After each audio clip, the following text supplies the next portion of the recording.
tout le monde, une bonne santé et que tout aille bien dans vos exploitations. Je tiens à remercier les dames de l'UAV qui nous ont préparé les petits pains surprises tantôt, ainsi que Bernard et Josiane pour leur hospitalité. Alors, on doit excuser Jeannot. Malheureusement, il y a un petit pépin de santé, mais tout va bien. Il y a José qui a pris ses nouvelles, il nous en dira quelques mots tantôt. Faut écouter. Faut écouter quand je parle. Ce qu'on organisera cette année, c'est peut-être refaire un repas, parce qu'il y a le trésorier qui se plaint de temps en temps que la caisse se vide et il faudra des rentrées.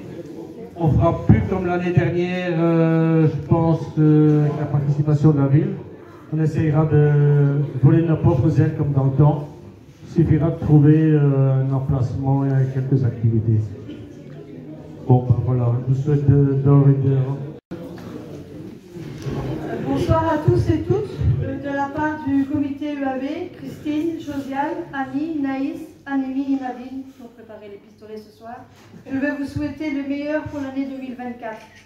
L'année 2023 restera pour nous une année difficile, avec les pluies du printemps, puis celles de la moisson, son automne d'abord trop chaud, puis ces pluies incessantes qui ont rendu difficile, voire impossible certaines récoltes. Tâchera d'oublier au plus vite celle-là. J'aurais pu vous parler de la planète en surchauffe, des guerres, des incendies grandioses, des émeutes urbaines, de l'insécurité grandissante, des trop modestes vues à long terme de nos politiques à l'approche des élections européennes et belges. On n'est pas toujours ni compris ni écouté. Mais mes vœux sont beaucoup plus modestes, moins ambitieux. Peut-être pas. Ce que je souhaite avant tout, c'est que l'agriculture récupère aux yeux de tous un vrai respect, une vraie considération pour les valeurs humaines qu'elle représente, que vous représentez tous. Que l'on respecte le travail fourni par nos éleveurs, nos cultivateurs patients et courageux face aux défis économiques toujours plus difficiles. On ne peut qu'admirer la bravoure, la ténacité, le cran que vous permet d'aller de l'avant face à l'adversité. Les prix dérisoires des blés, des maïs, de la viande, du lait aussi. Même s'ils avaient connu une belle embellie suite aux événements d'Ukraine, les intrants avaient bien monté aussi. Mais vous êtes aussi face à un défi écologique sans précédent. Des grands changements sont à notre porte. Il faudra de nouveau s'adapter, encore et toujours. Suivre les décisions prises par l'Europe et garder la tête haute face au cynisme de notre mise sous tutelle, je ne peux pas l'appeler autrement, notre mise sous tutelle par la bureaucratie. J'ai aussi ici une pensée toute particulière pour les femmes, les agricultrices, dont l'importance n'est plus à démontrer. Elles sont de toutes les batailles, élevage, champs, paperasserie, foyer. Même si elles ont fait le choix parfois de s'épanouir hors de la ferme, elles sont là dans les moments difficiles. Nos mères pliées sous les tâches physiques, nos filles plient les chines sous le fardeau administratif. Sans oublier le stress qu'occasionnent les contrôles prévus et même inopinés. Respect pour leur courage et leur ténacité. J'ai encore un dernier vœu pour 2024.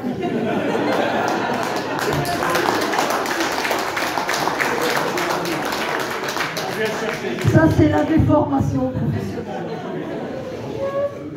J'ai encore un dernier vœu ou conseil. Faites ce qui vous rend heureux. Gardez les pieds sur terre, mais surtout, gardez la tête dans les étoiles et réalisez vos rêves.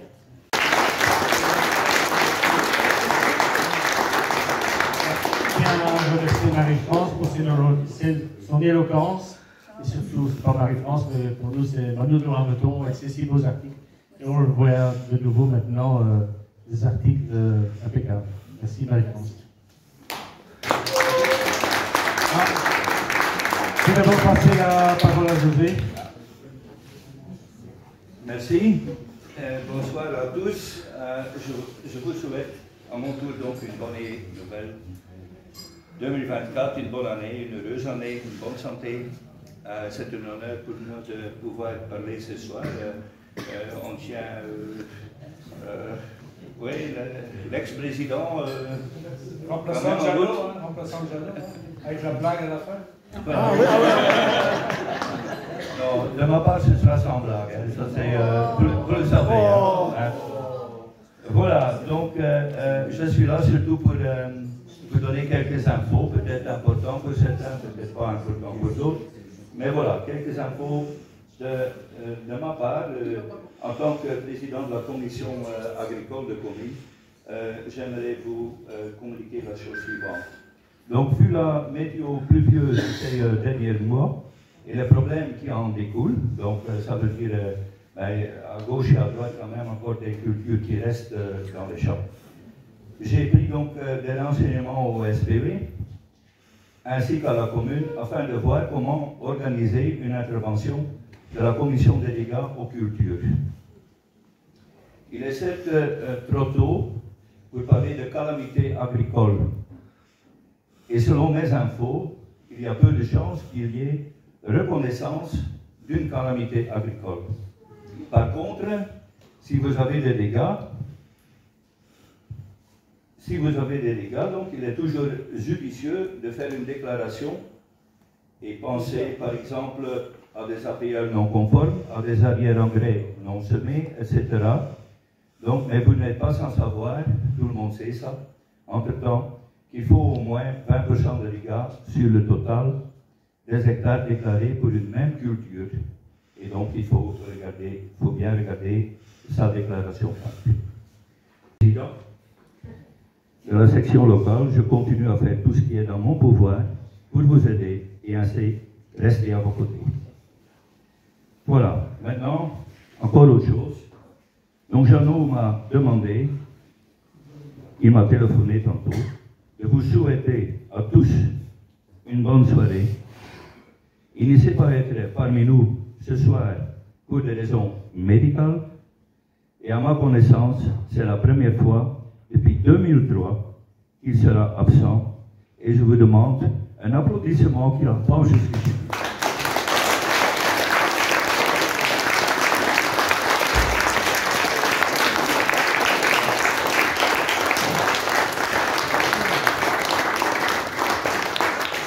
Là-dessus, je vais finir. Je vous souhaite encore une bonne et heureuse année à tous, une meilleure année en tout cas que 2023. Bonne soirée et à bientôt. Bonsoir à tous. C'est peut-être mieux sans micro? Oui. Parlez fort.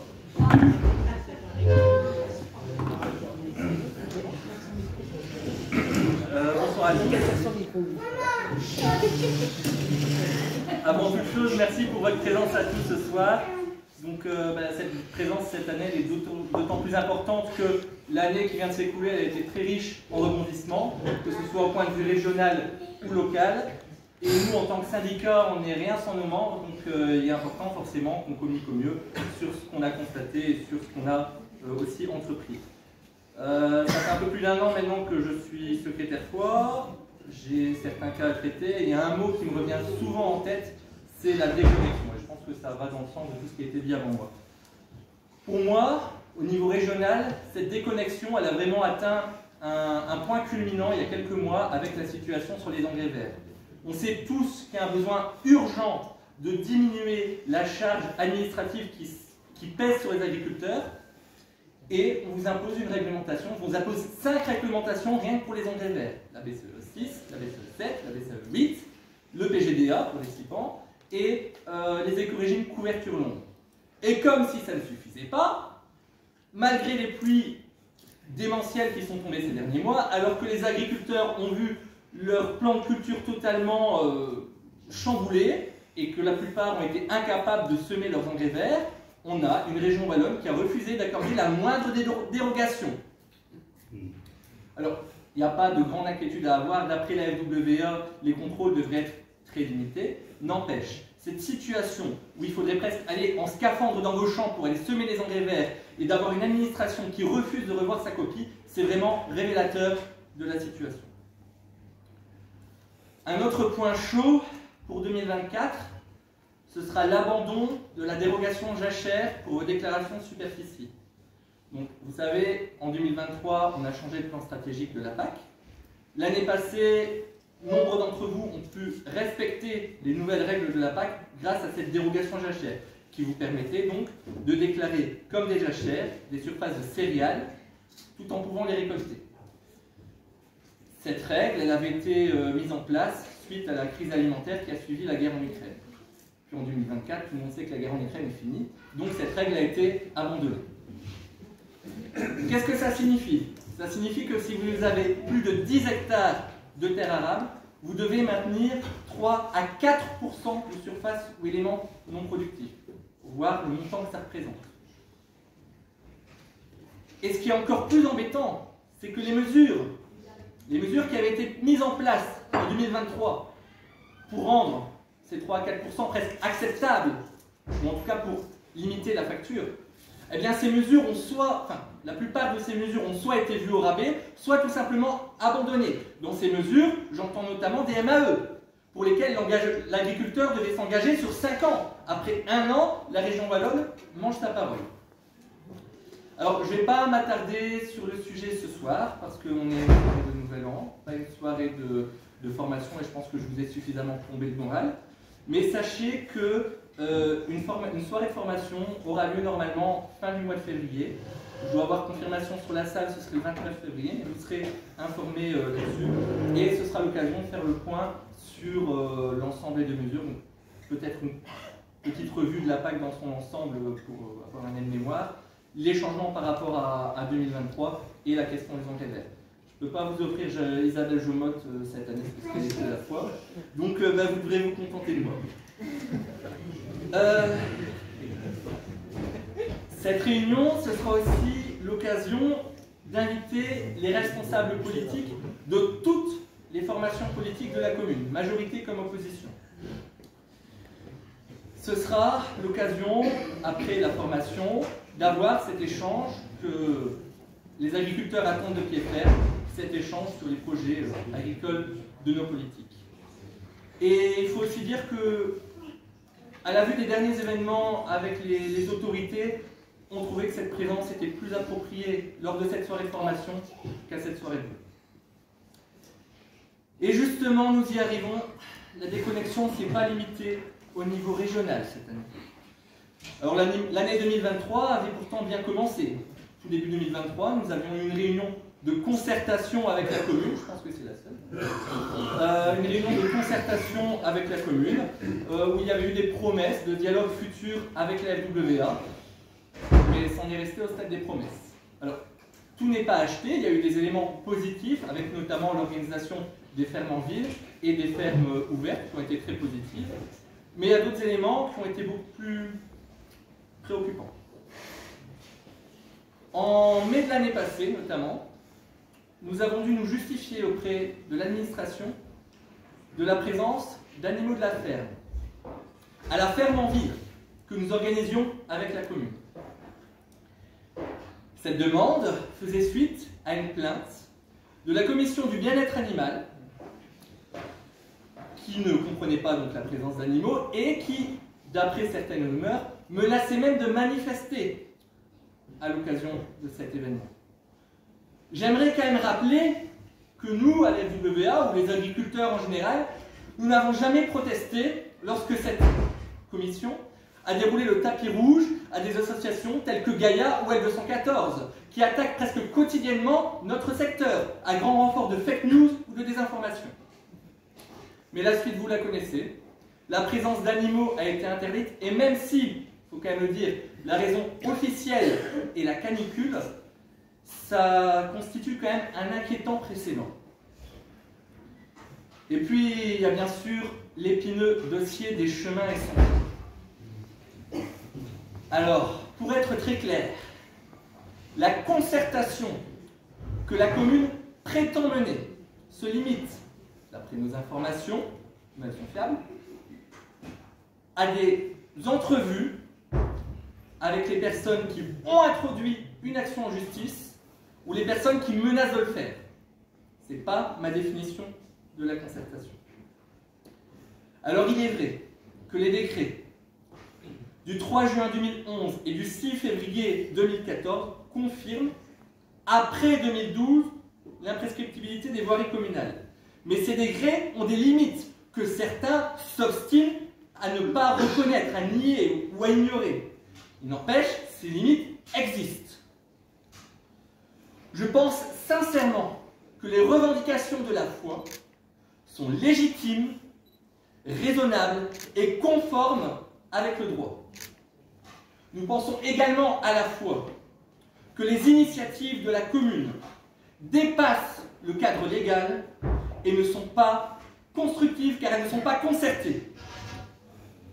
D'ailleurs, il me semble utile de vous rappeler que le but initial de ces décrets était de mettre un frein à la fermeture progressive des chemins et sentiers par non-utilisation, en respectant la situation de fait et en respectant les actes légaux posés par le passé, les prescriptions d'avant 2012 par exemple.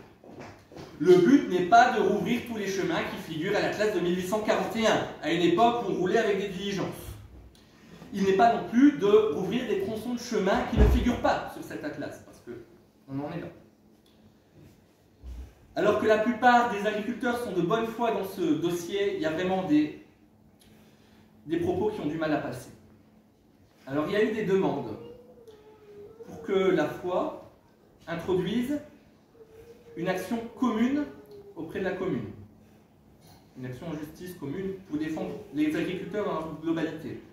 Donc pour être très clair, il n'y a pas de cadre légal qui permette de le faire. Donc, malheureusement, et ça on ne sait rien y faire, mais les agriculteurs qui souhaitent se défendre devront le faire par leurs propres moyens.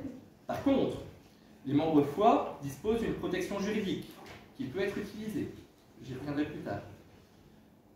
Nous pouvons également vous informer au mieux, ce que nous faisons par des mails d'information, et nous exigerons encore et encore d'être entendus et de forcer la concertation.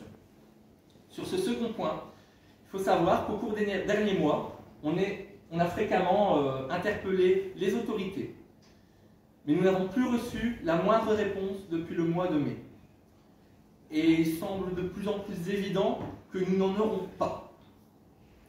C'est un état de fait où la commune veut agir indépendamment avec chaque agriculteur que nous ne pouvons pas accepter. Et donc clairement, il y a des initiatives qui seront prises dans le futur pour que nous soyons enfin écoutés.